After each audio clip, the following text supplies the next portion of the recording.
want to say welcome once more to our Sunday night live evangelistic platform. If you've just logged on with a Facebook, YouTube Live, we say welcome. Please hang with us. You're in store for a rich blessing. Go ahead and just share that link on your personal Facebook. Let's get others involved into this evening's study. Friends, we've discussed that as we near the end of time, there are two branches of the work whereby which every Seventh-day Adventist should take hold of. One is the medical missionary work, which is largely a spiritual work, and the medical missionary work is not the gospel, it is a gospel in action. The medical missionary work does opens the door for the gospel, and we've discussed it that Elder Mayman Wilson, he started a medical missionary training online on Zoom. It may be too late for you to get in, but he has one in April. So we're going to post the flyer once more. You can jot the number down. You can contact him, so you can be signed up for the next medical missionary training he has. So I do want to encourage you. You know, COVID itself there's some blessings that came out of it, in that, you know, platforms have been created whereby we can now take advantage of these things. So I implore you, reach out to Elder Mayman Wilson or other groups who may be within that arena. See what their schedule is, upcoming events, and do try to log on, you know, pay the money, learn what you can as much as you can, in addition also to personal study, because you're going to have to read the books for yourself, right? Now, the second area in which we must take hold of is what we call public evangelism. I mean, when the Lord called me to ministry, I was attending Secular University, Division I. I was actually playing football for them. And when the Lord called me to ministry, he was very clear that my call in my area would be public evangelism. And so, friends, I was obedient to the heavenly vision.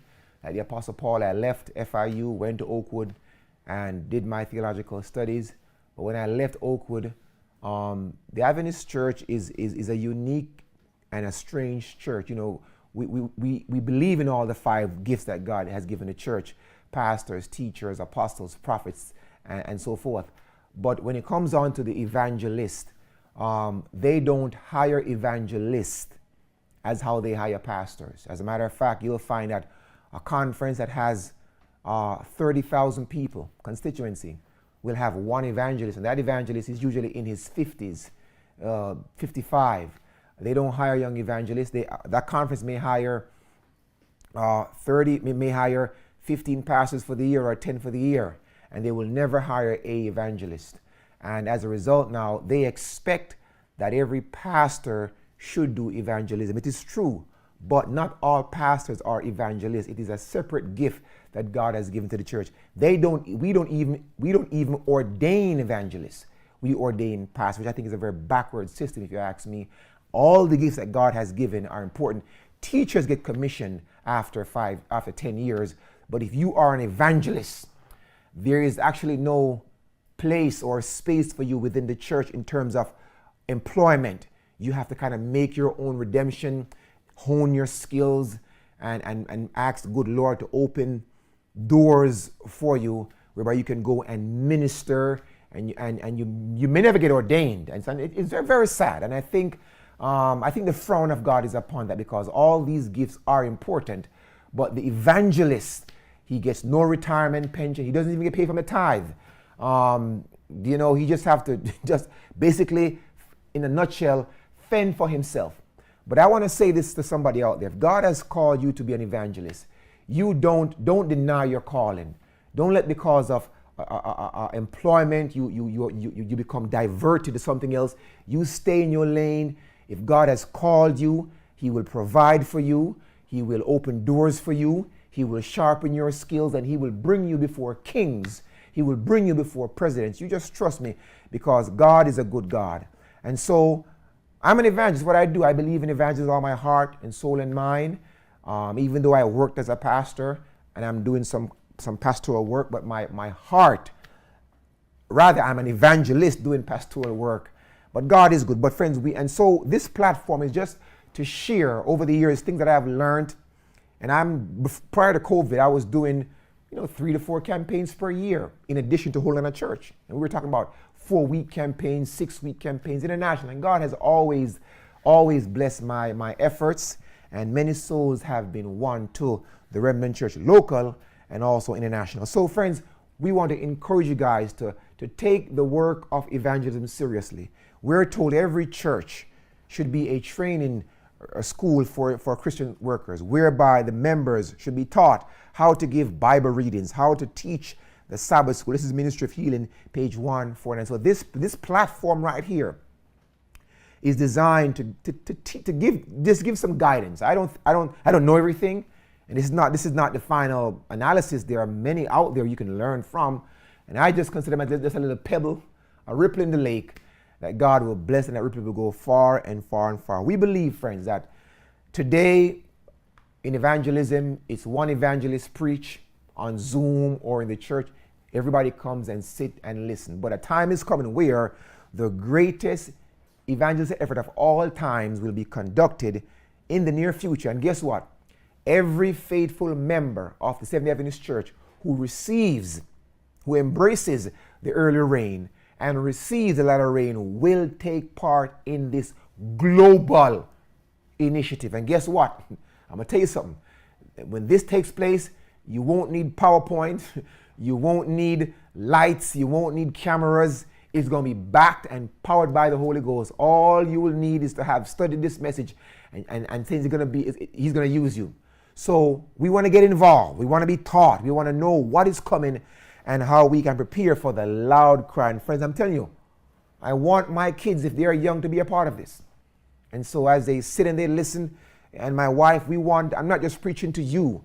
I want my family, I don't want my family to be left out of this upcoming massive, global, shaking, earth lightning event that is soon to take place in our eyes. And if we say that Jesus Christ is coming soon, then guess what?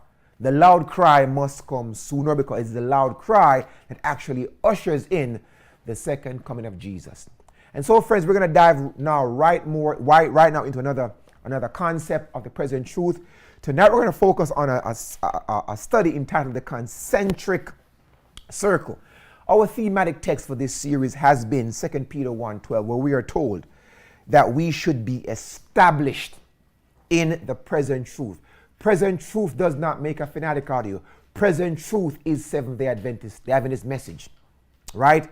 When God raised us up, we are told that he gave us the greatest wealth of truth ever been given to mortals, have been given to us to give to the world, friends. And I would avow that we are not just another denomination. We are unique. We are special. We are God's ambassadors. We have been commissioned the last work. The buck stops with us. And all that we see on television and all these other ministries out there, they are just preparing the way for us. Believe it or not, friends. Not saying God is not using them. I would never say that. They are sincere people. But they don't know what we know.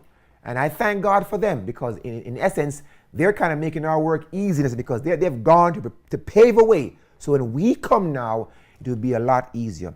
After 1844, our pioneers got together and they begin to carve out the truths for this time. And Ellen White told James White, listen, James White, you got to quit your job. Busting rocks, quit your job. 50 cents, quit your job. And God told me, but he was a school teacher, very educated man. He went back to kindergarten at age 19 because he had an eye issue, right? Told him to write. He was also a good hymn writer also, right? He wrote some wonderful hymn and he could sing, right? Write. And James Wright now founded what we call Present Truth, the first publication. And the first subject that came off that was printed in the Present Truth was the Sabbath. So when we think present truth now, and this is where many go wrong, and friends, I must admit, when I heard present truth in the late 90s, 99, 2000, I didn't understand what it was. Now, when it was brought to me, present truth, what was brought to me was the reforms. So when we think present truth, the average person thinks reforms.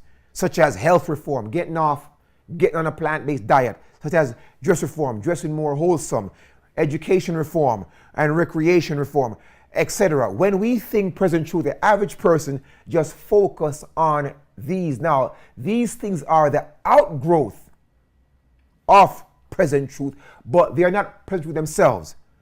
The doctrines are present truth.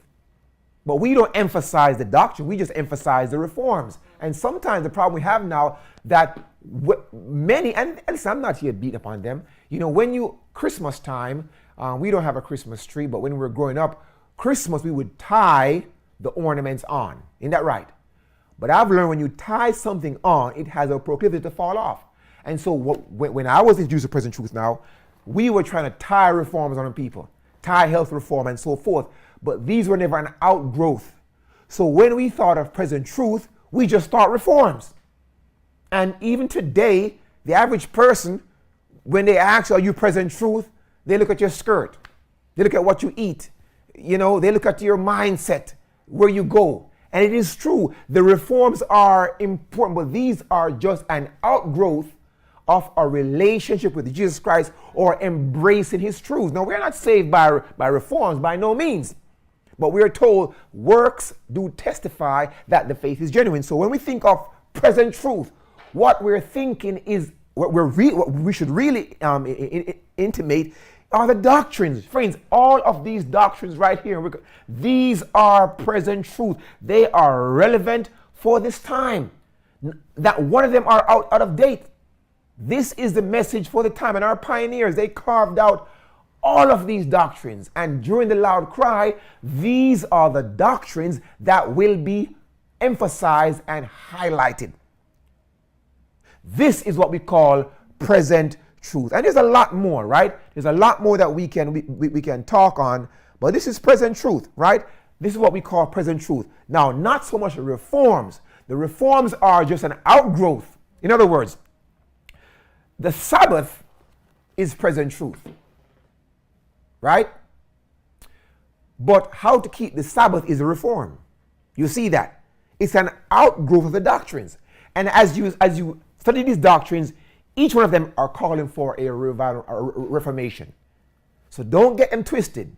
The reforms are not present truth. The doctrines are, the reforms are an outgrowth of present truth, which is tied to Jesus Christ. Now, we're going to focus now on another installment. Again, we have a few lessons to cover before we go, housekeeping, before we actually dive into these studies, how to give them.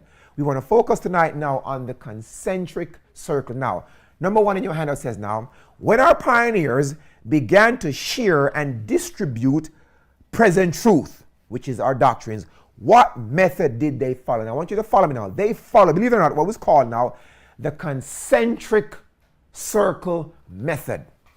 Now, for those who don't know what a concentric circle looks like, right? This is what we call a concentric circle. This is what it is, right? This is the method that the work started with, and believe it or not, friends, this is the method that will finish the work. Yes, this is how the work began. It began with a concentric circle, and it will end with a concentric circle method.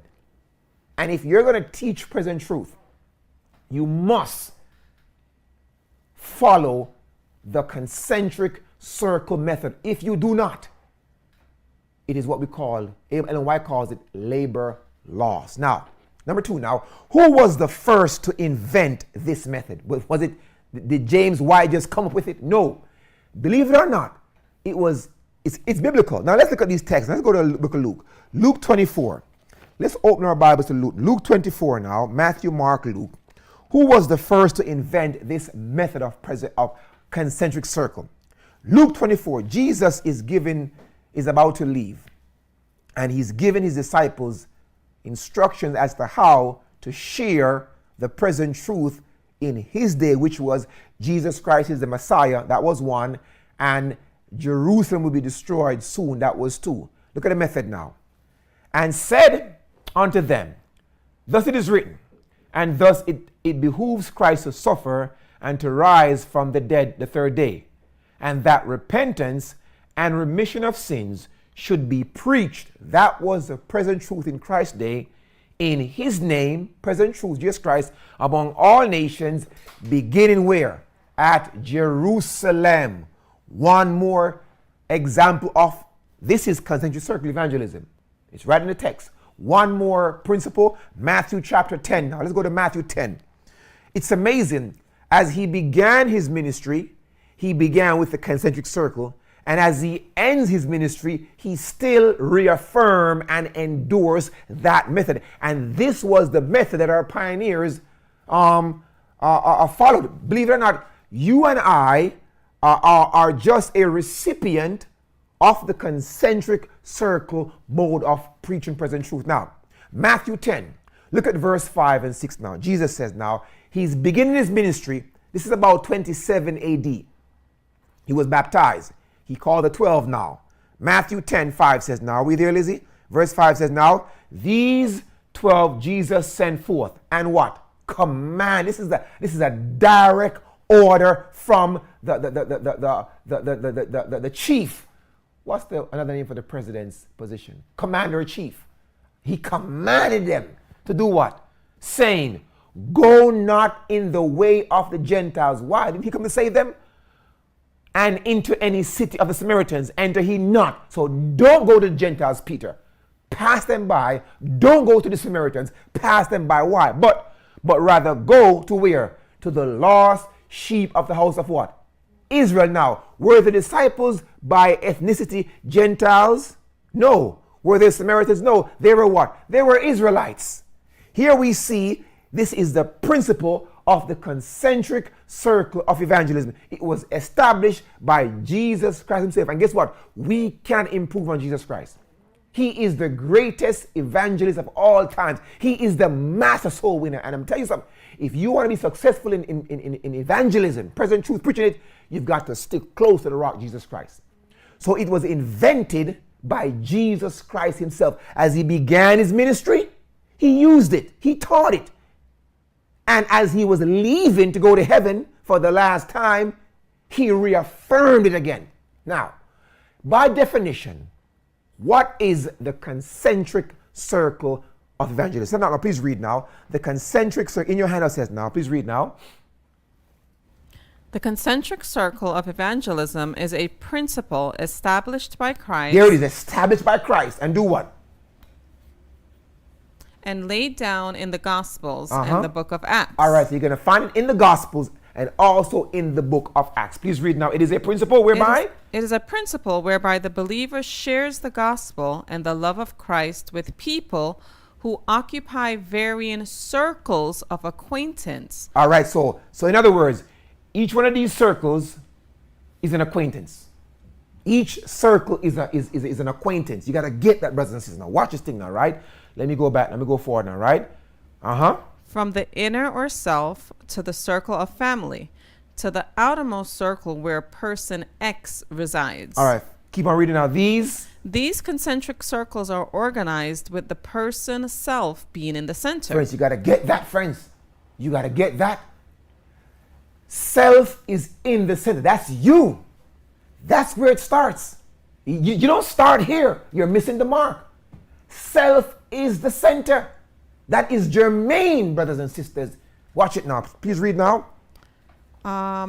These concentric circles are organized with the person self being in the center, while intimate family members occupy the adjacent circle. Moving outward from the center, the circles contain acquaintances which gradually decrease in personal relation. In other words, so Lizzie, where do you think is nearer the family in the circle? The core. So the further you go, how far you go from family? You go far, right? So that's the key. Jesus taught this method. Now, so again, they were to begin in Jerusalem. That's where it started. Now, number 3 now. Practically now, how did our pioneers practically follow this method in the cause of present truth? Now, friends, Revelation chapter 7, let's go there now, gives us the history of present truth and the history of Adventism. Now, it's also in Revelation chapter 10, but it's also in Revelation chapter 7. Now, Revelation 7 is in. Let's go there now. Revelation 7, we're focusing on verse number 1, or verse 1 now. Revelation 7, verses 1 through 3. The Bible says now, and I saw a what? Another angel ascending from the where? Friends, you want to underscore east in your Bible. Didn't say north or south or west, east. And when the Bible says east, east means east. Having the what? The seal of the living God. Now we know what this is, right? And he cried with a loud voice to the four angels to whom it were given to hurt not the earth nor the sea. Now Uriah Smith teaches us, and he was one of our pioneers, that the book of Revelation must largely be taken symbolically unless the author suggests otherwise. So everything in this one verse is symbolic. The word angel in the Greek means angelos, message, messengers. Right now, verse 2 says now, and I saw another angel coming from the east, having the seal of the living God, and he cried with a loud voice to the four angels to whom it was given, saying, hurt not the earth nor the sea, right? Saying, till we have sealed the servants of God in their what? Force. Now this is a prophecy by itself. As a matter of fact, it's a whole, this is a doctrine and present truth. Now, because I'm speaking to Adventists, I'm just taking it for granted that we know what this is right now. We know what the seal of God is. The seal of God is his Sabbath, the 7th-day Sabbath. I'm just taking it for granted that you know. Now, we have a whole lecture on this right now. That's important. Now, so here we see an angel. Now, we learned now an angel. He came from what direction? The east. And he said, hold until we have sealed the servants of God in their what? So this angel has the what? He has the seal. And what is the seal? The Sabbath. So this angel, he is bringing the Sabbath. Now, think now, friends. If the angel is bringing the Sabbath truth, it tells me that they never had it. At some point in history, it was lost. Now, we know, we should know, it's the Catholic Church who hid the Sabbath, changed the Sabbath. So this angel is now bringing back what the Catholic Church had changed. Now, I'm giving you a broad overview, but I want to focus on the concentric circle method. Now, in the book Early Writings, Ellen White now comments on this situation. And look what she says. Please read. Now, Early Writings, page 38. She says, now, I saw four angels. I saw four angels who had a work to do on the earth and were on their way to accomplish it. Jesus was clothed with priestly garments. He gazed in pity on the remnant, then raised his hands and with a voice of deep pity cried, my blood, Father, my blood, my blood, my blood. All right. She says, no, then I saw an angel. An angel, which is the angel from the east. Commission from who? Jesus. So Jesus said, now, we know this. The east is important. When Ezekiel was in vision, Ezekiel saw the glory of God coming from the east.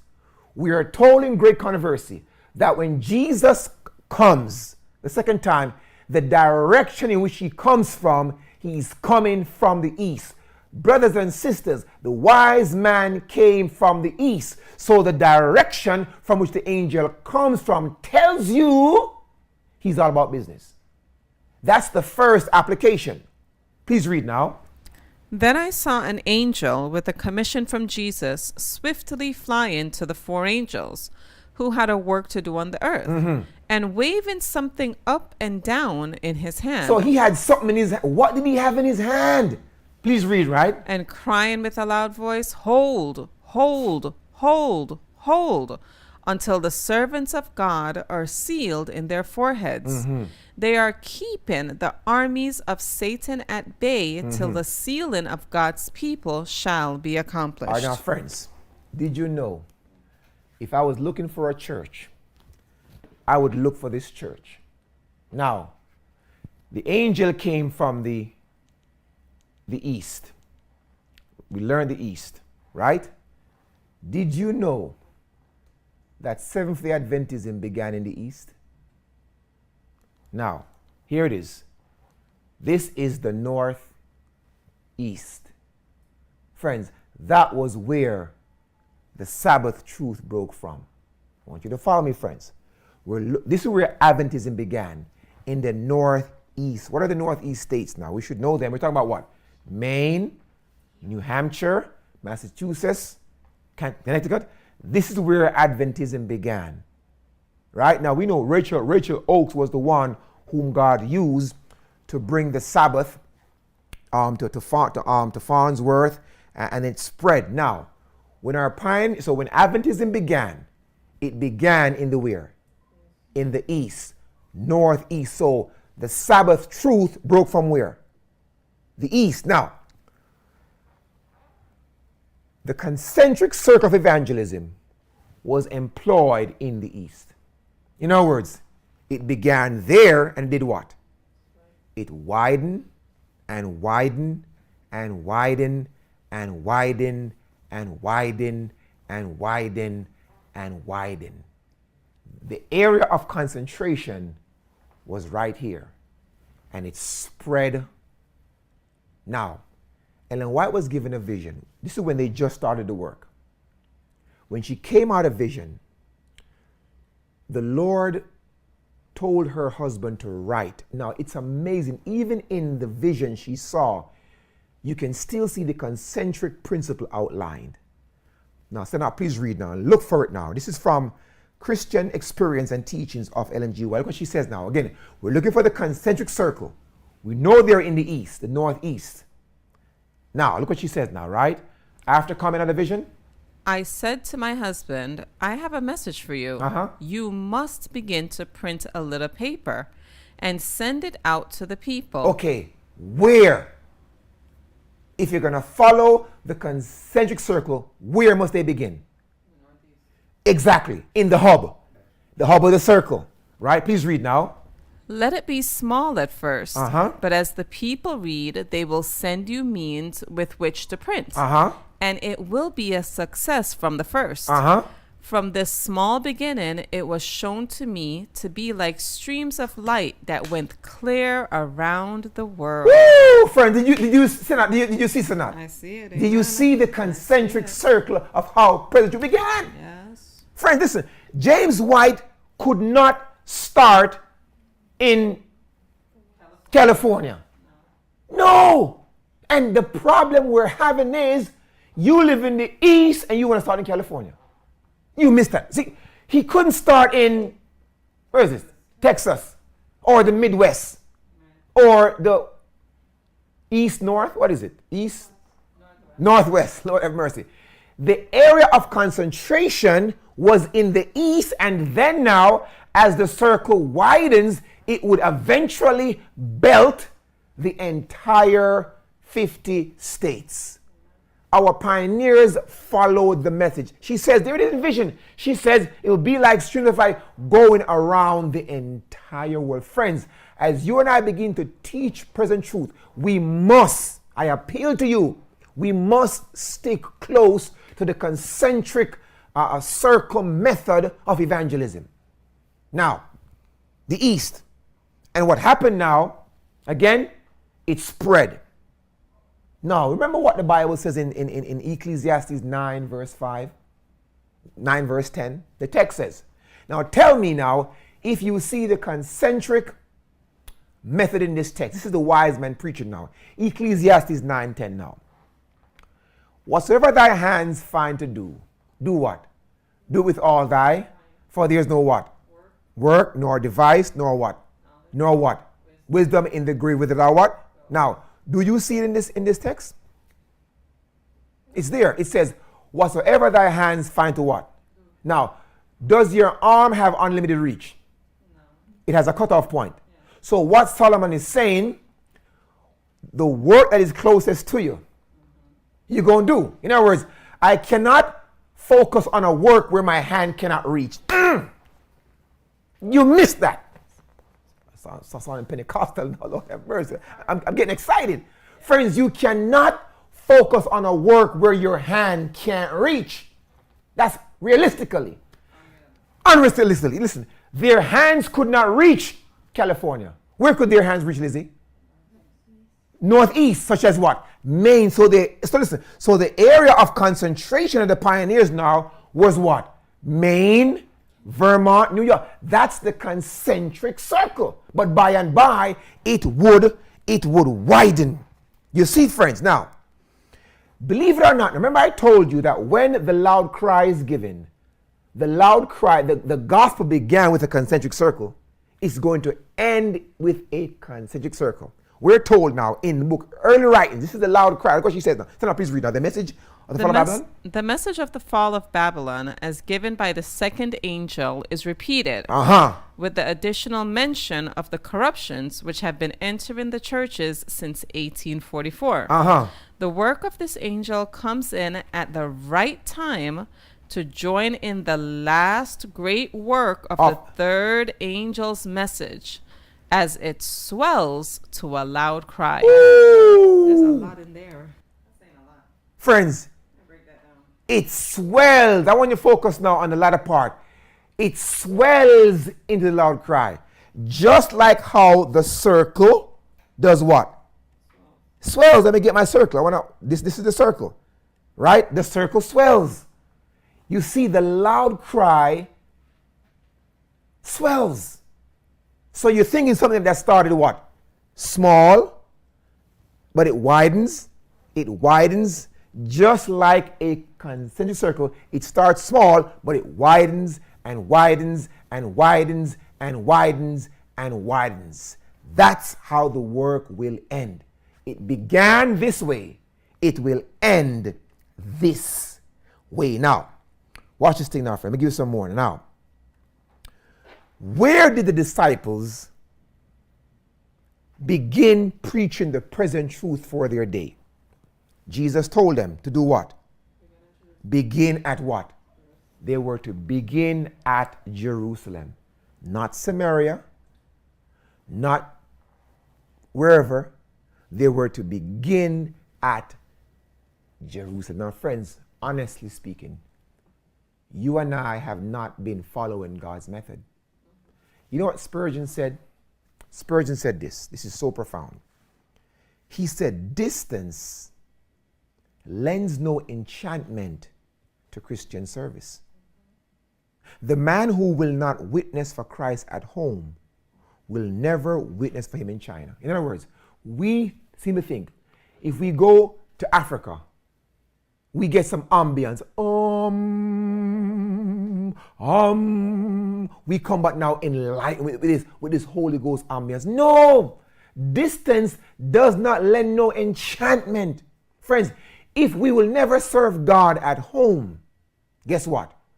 We will never serve him abroad. Now, what is your Jerusalem? Because remember now, they had to begin preaching the present truth at Jerusalem. The concentric circle. Now, believe it or not, your Jerusalem is yourself. Remember I told you, at the center of the centric circle is what? Is self. Now, so friends, when Jesus told them to begin at Jerusalem, you're beginning with yourself first. But now, why must you begin with yourself? You know, friends, I'm telling you, most of the Seventh-day Adventists in the churches today, they do not know what they believe. Sure. Friends, I'm telling you, I do evangelism. I'm not just here sitting talking about it. I am doing campaign. Friends, if God blesses me to baptize 80 people, 30 of them are Adventists who wanted to recommit their lives because they realized they were in the same position the non-Adventists were in. They don't know. As a matter of fact, I'm shaking hands at the door and I get the same response from the visitors as the Adventists. I didn't know this. And these are when we do evangelism, what are we preaching? Friends, this is what we preach. When I do evangelism, this is what I preach for 4 weeks. We preach. And the Adventists are saying, I didn't know about the seal of God. I didn't know about that.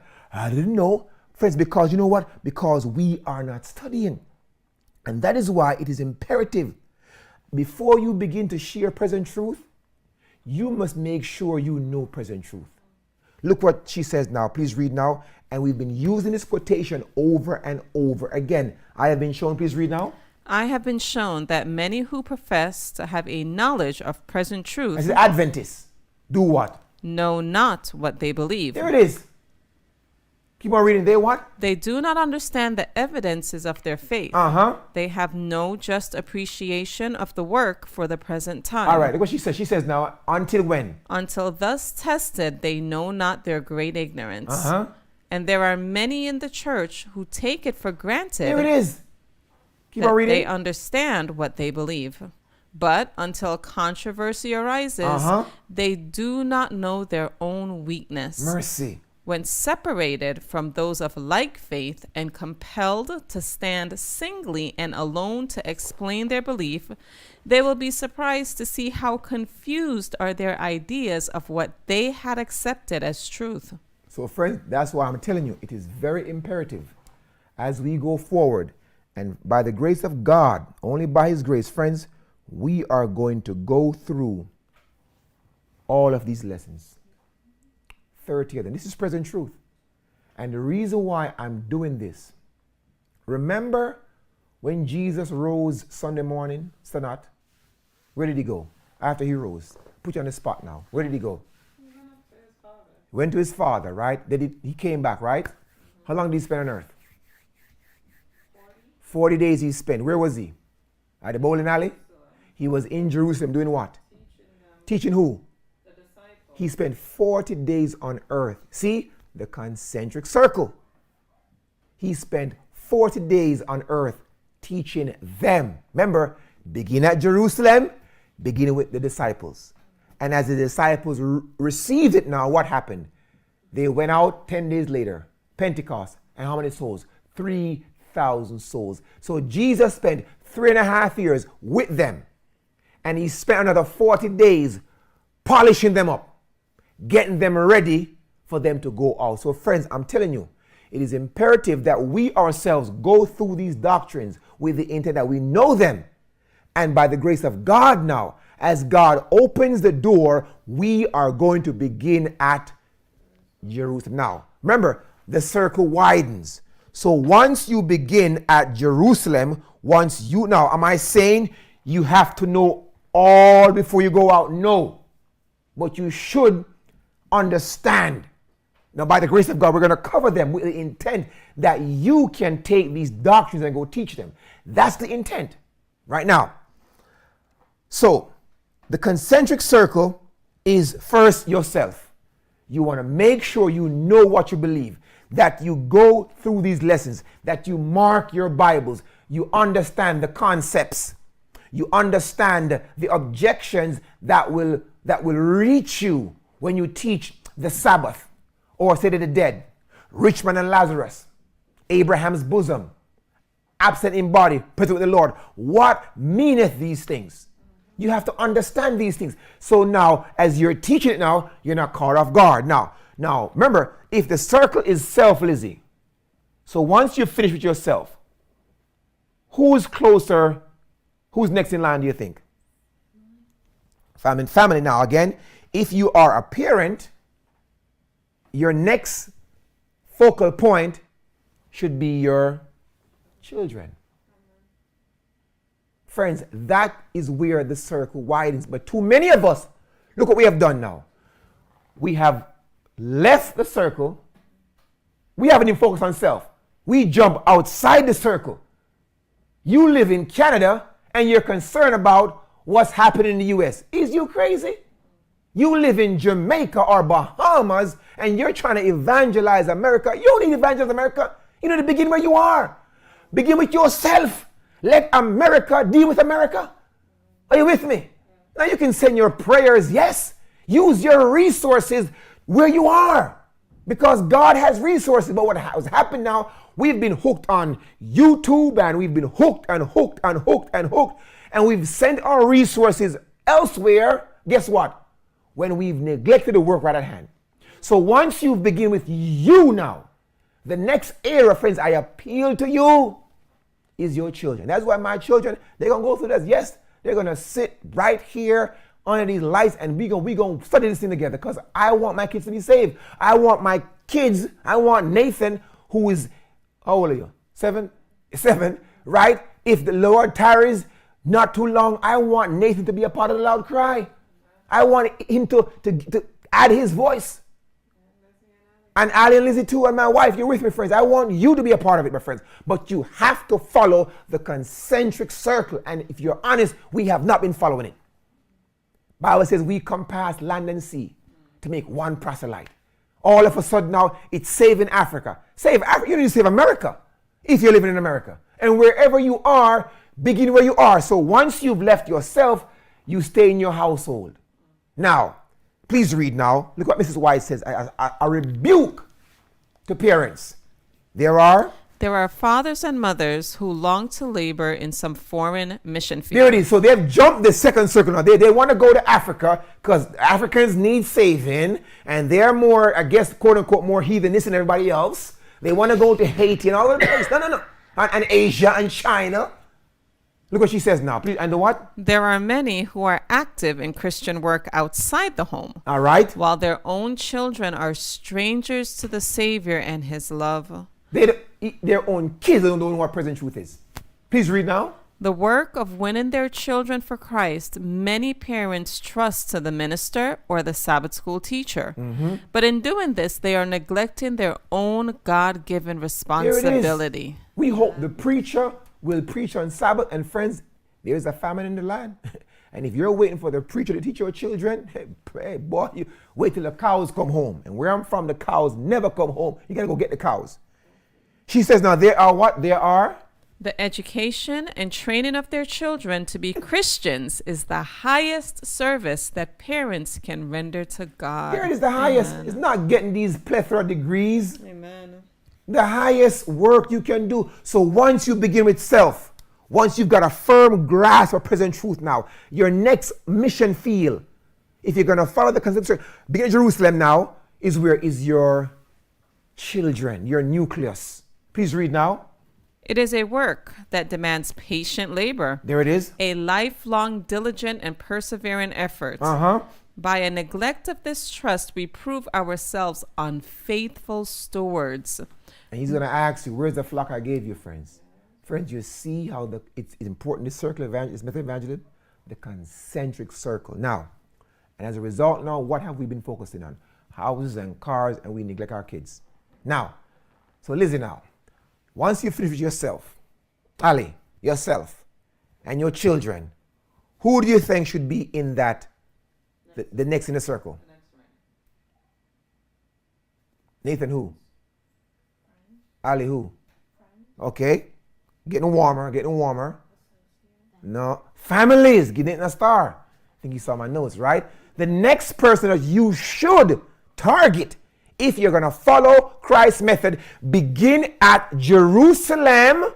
Don't go to the Gentiles. Don't go to Samaria. Jerusalem should be your family members. At least give them an opportunity to say no. At least the Lord, I've tried to give them some studies. I've tried to invite them and they said, you know what? I'm working. I'm busy. But friends, if you're honest, as I think you are, we have not done that. Friends, we need to go back and reshuffle the deck. I'm serious.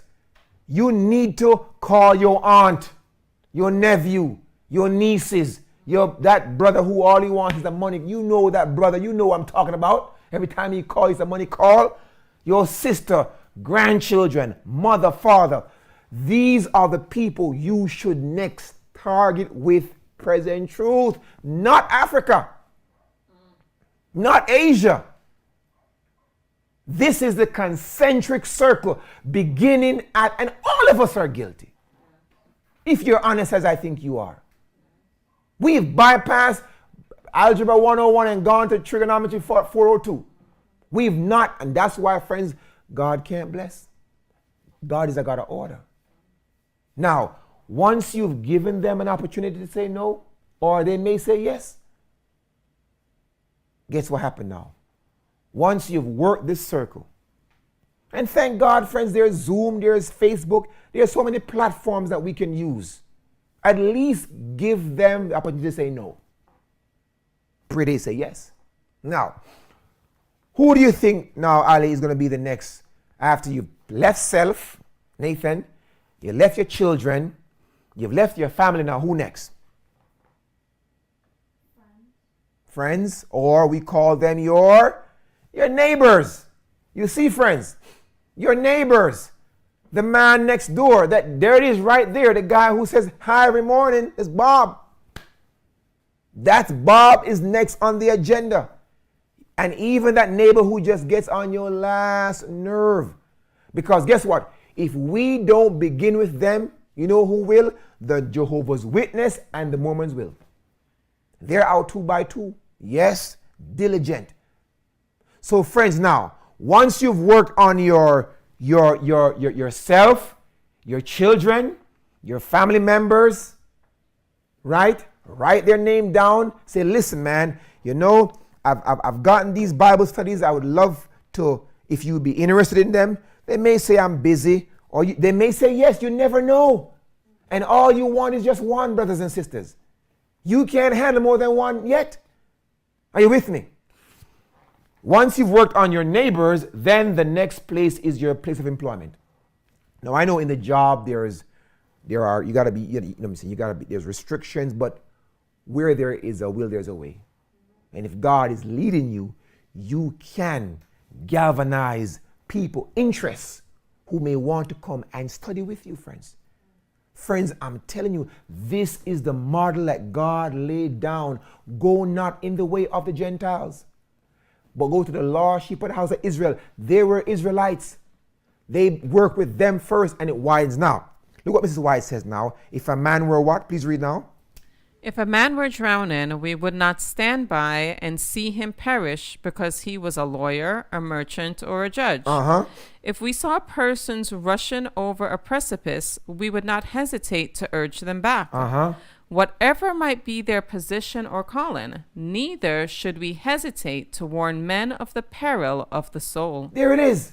Don't let, because they're a judge or because they drive a Bentley or a Maserati or whatever they drive, fool you. She says now, those who stand in the world for their education, wealth, or calling are seldom addressed personally. Why? In regard to the interests of the soul. Salvation, Many Christian workers hesitate to approach these classes, but this should not be. It should not be. It should not be. You know, I must admit, I am kind of, I wouldn't say obsessed. Obsessed is a bad word, but I have been fascinated, intrigued by the Holocaust. You know, it's just amazing how, and I've probably every documentary out there, trust me, I've probably seen it. It's amazing, and throughout, not every German supported Hitler. No, there were underground resistance. And after the Third Reich fell, there have been some powerful stories of people who, at the peril of their own lives, sought to save or hide the Jews during the reign of the Third Reich. One of them was this lady here, Irina Schindler, right? Her story was discovered by I think it was a young girl who found her story, her book in the library, wrote a paper on it. It moved the teacher, and then a powerful movie was produced. Now, she was a nurse during that, social worker / nurse during that time in the Warsaw ghettos. And she risked her life. As a matter of fact, it was the same Jews. She had gotten caught. And it was the Jews who had to raise money to bribe the SS not to kill her, because she saved so many Jewish children. She smuggled them out. Listen, when they caught her, man, they broke her legs. those SS, they broke her because they wanted her to divulge the names of the children, and she didn't.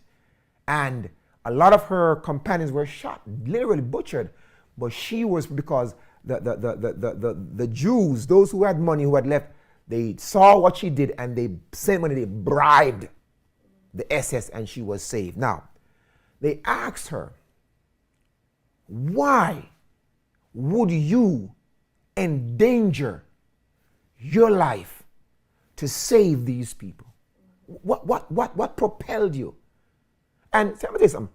Her answer, it moved me. It really spoke to my heart. And I could see evangelism. I could see the love of God, Jesus coming to earth in her statement. Her words were, and I memorized it, something to memorize. She says, Papa always told me, if you see a man drowning, it is your duty to try and save him, even if you cannot swim. Powerful. Powerful. And friends, I'm telling you, friends, the world is dying because of truth. And you may not be able to preach like Not or some of these other guys out there, but there's something you can do for Jesus. You can give a word or a tract, but you can't see a man drowning. And because you can't swim, you just walk by and hope that somebody, you got to do something. And here it is, a courageous heart. Now, you know what I'm saying? You could, Hitler, so you know how it is, but I'm not saying, but I'm just, real deal. Real deal. So friends, my point is, the method I am advocating as we begin to go through these lessons, you want to begin with yourself, your children, you work that circle. And if you're faithful, look how God's going to bless you. Now, this is the punchline now, as we wind down. Number 6 now. After you have finished with your Jerusalem, now, where will providence take you and your influence and your work? Now, look at the text. Luke 24 said this now. Jesus said, and repentance and remission of sins should be preached in his name among where? All nations, but begin where? So once you finish Jerusalem, where will God blow you? He will blow you to all nations. If you get John Fox, Book of Martyrs, I have my John Fox right there. John Fox gives us an account as to where all the disciples died. I'm going to tell you something.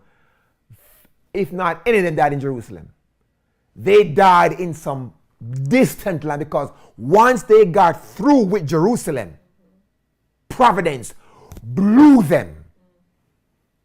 They didn't end in Jerusalem. They began there, and when God realized their work was finished now, he moved them.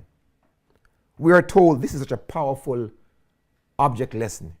Review and Herald, 24th January 1882. She says, please read now. Throw a pebble.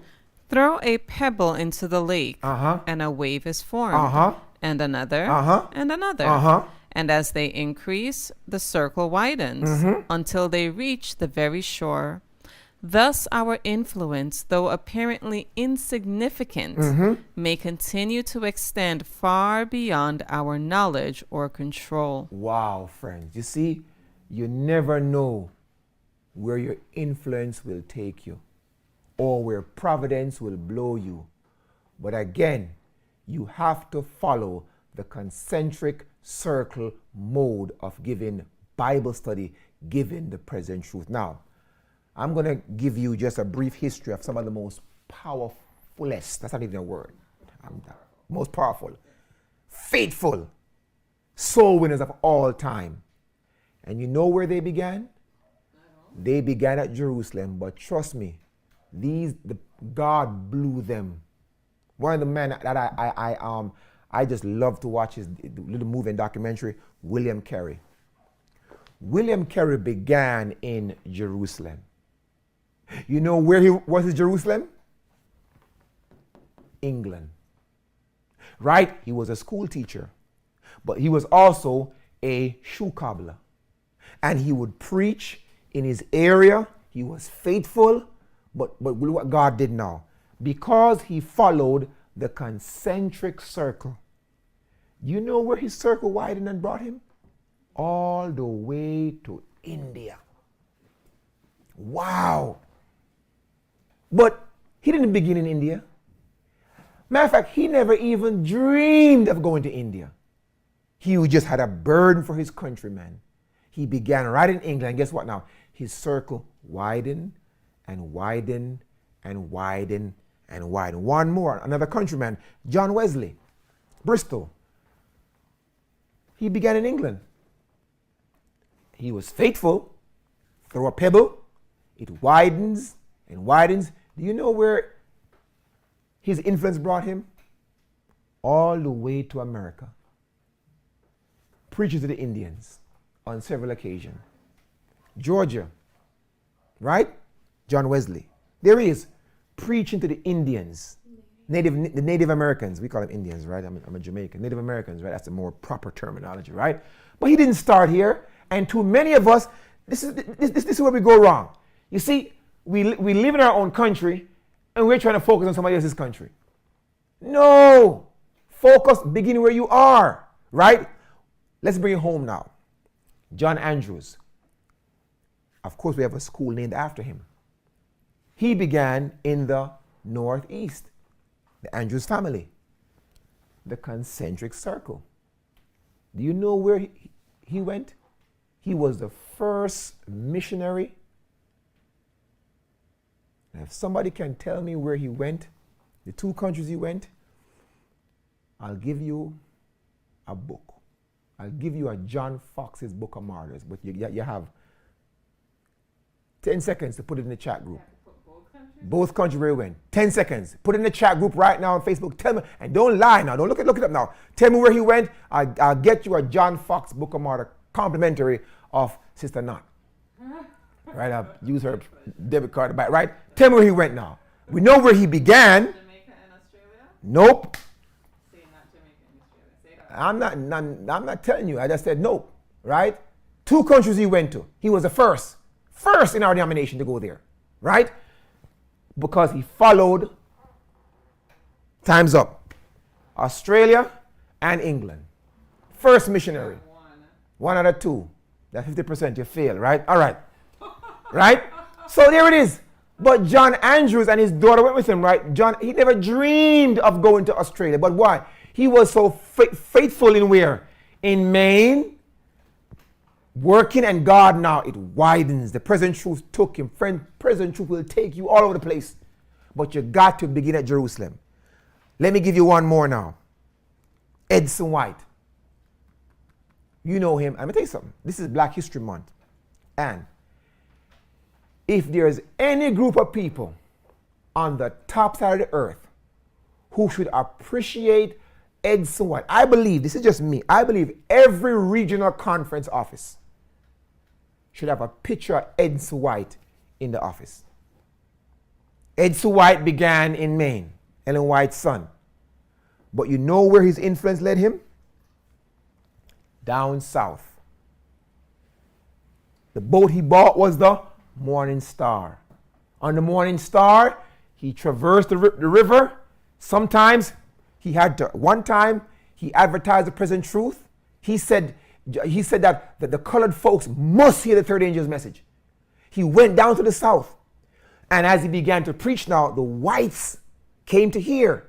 Now, there was a Jim Crow segregation. He had a problem now. What is he going to do? He have both white and black on the boat. He had a burden for the black people, colored people, but the whites came.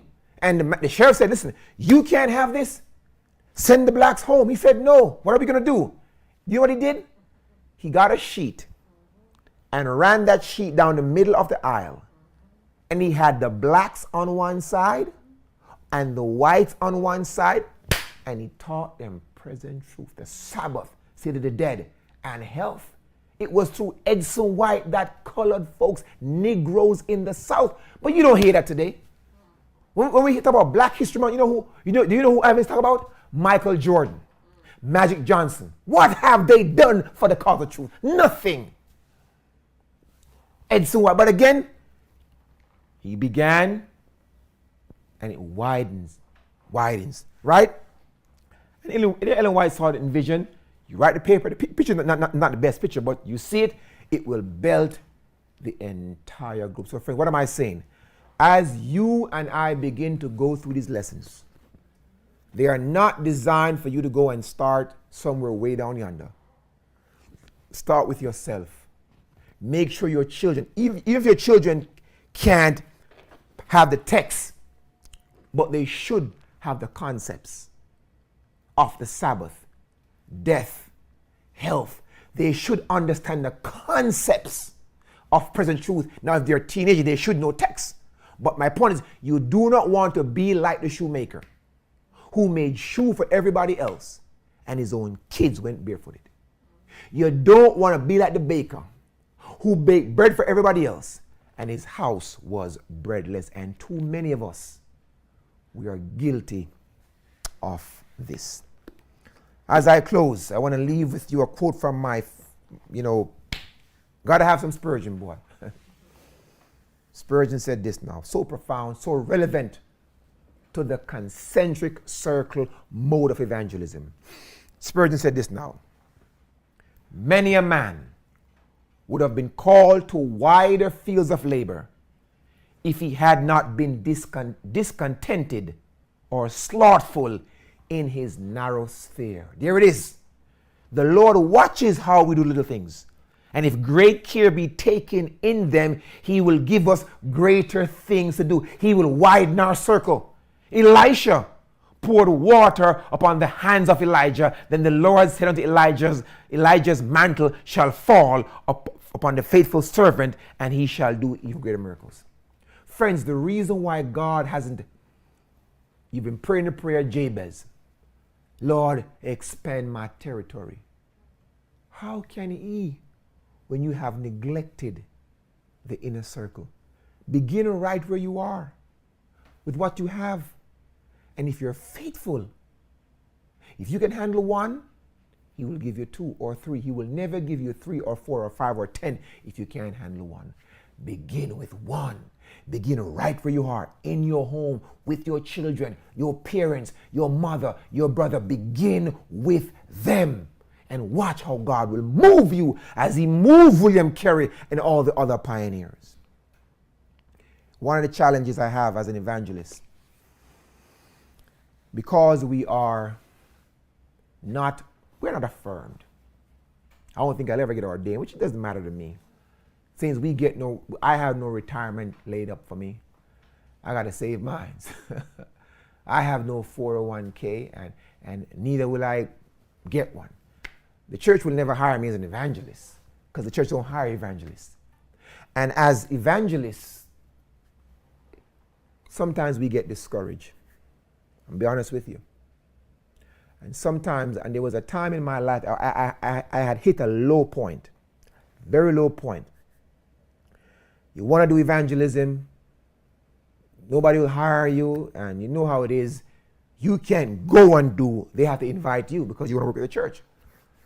And one day I was driving to work, and I was listening to a Spurgeon. I'm going to tell you something, friends. It was almost like God picked me up.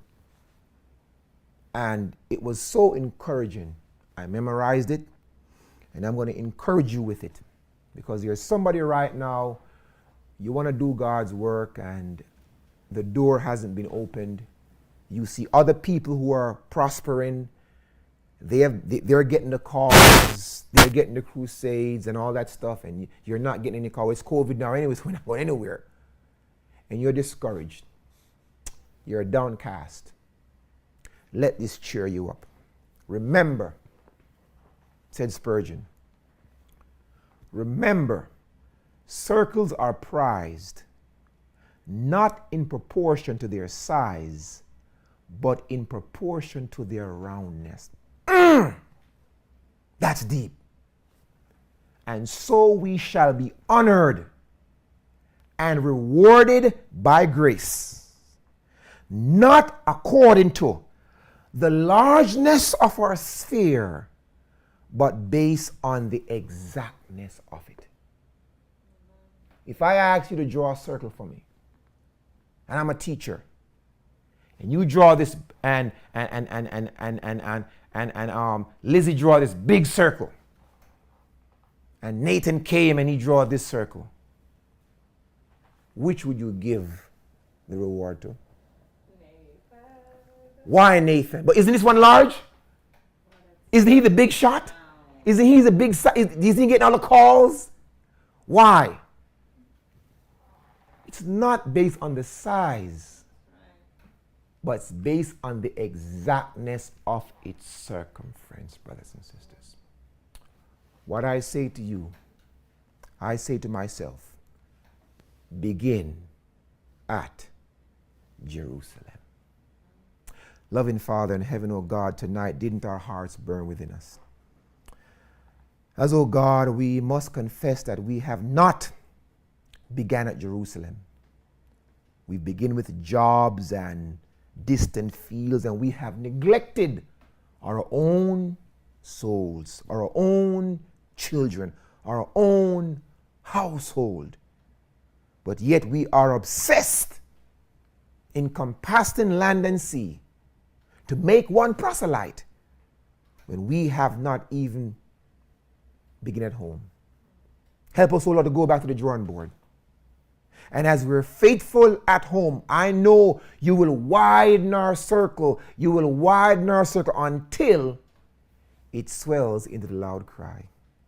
Help us, O God, now to go back and reevaluate our mode of operating, and to make sure that we have been following the method Christ had given us, the concentric circle. Bless us, we pray now as we go to our beds. Give us all a good night's rest, good night's sleep. Take on tomorrow's challenges and bring us here back at the appointed time is our prayer in the name of Jesus. And all God's people say,